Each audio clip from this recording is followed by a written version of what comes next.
بسم الله الصلاة والسلام على نبينا محمد صلى الله عليه وسلم أما بعد كبجمتوتا في جلتمتوتا هردفتوتا أمنتا إسلاما هندكي سنبك جرتنتي السلام عليكم ورحمة الله وبركاته سنين بقى ربي شهر رمضان إسنجه والرسومي خيري قداك سرقة ربي هندكي نواتايسو أكسم إن شاء الله قافي في الديبي بريد وهي kan namni islaamaa hunduu beekuu qabu insha Allah akka gaafif deebitetti wal gaafannee walii deebifnaa hundi keessanirraa fayyadamaa isin insha Allah ni jammarra nabi Muhammad sallallahu alayhi wa sallam yoo nabiyyi san argitan salaama irratti naa qaraa jedhan nabiyyiin suni eenyu nabi Isa alayhi salam نبيين ربين إيجا إني دلومي إلما كنيف إينيو نبي زكريا عليه السلام نبي يوسف ريفيساني قبري بي مصر الراباساني بكبرات أولا نبيين سنين جدم نبي موسى عليه السلام نبي ربين دبسي إينيو نبي موسى عليه السلام نبيين غار جلا دبتي إينيو نبي داود عليه السلام حاتتنا عائشة رضي الله عنها هجرة الراوغامي كتدوته وقاشن تمي تربفا سورة قرآن آيات هدو قبض تمي في تمي سورة البقرة في سورة الشعراء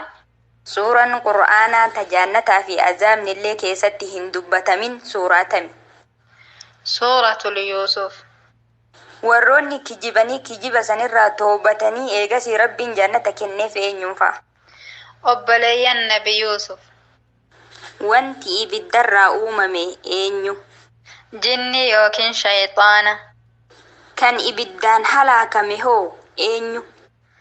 Abuu Lahab kan ibiddarraa tiikfame hoo eenyu nabi Ibraahim alayhi salaam wanti dhagarraa uumame maali gaala warri dhagaan halaakaman eenyu warra ashaabul fiil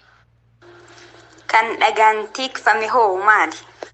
warra ashaabul kahf nabiyyiin yaa rabbi aangoo eega kiyyaa nama tokkoofuu hin kennine naa kenni jedhee rabbiin kadhate eenyu nabi Suleymaan alayhi salaam nabiyyiin dhibeen dararamee eegasi rabbi isaa kadhatee rabbiin isa fayyise nabiyyi kami nabi Ayyuub alayhi salaam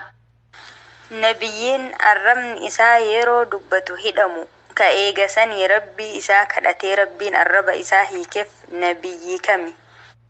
nabi Muusaa alayhi salaam kabajamtootaa fi jaalatamtoota obboleeyyan islaamaa hundi keessanuu bakkuma jirtanitti inshallah gaafii fi deebii bareedduu gabaabduu tana dhageeffadha irraa fayyadamaa baarakallahu fiikum inshallah hundi keessanuu isiniin jechuu barbaada gaafiif deebiin kenna yoo isinitti tole chaayinaala Zainuu Top subscribe like share comment godhaa wassalamu alaikum wa rahmatullahi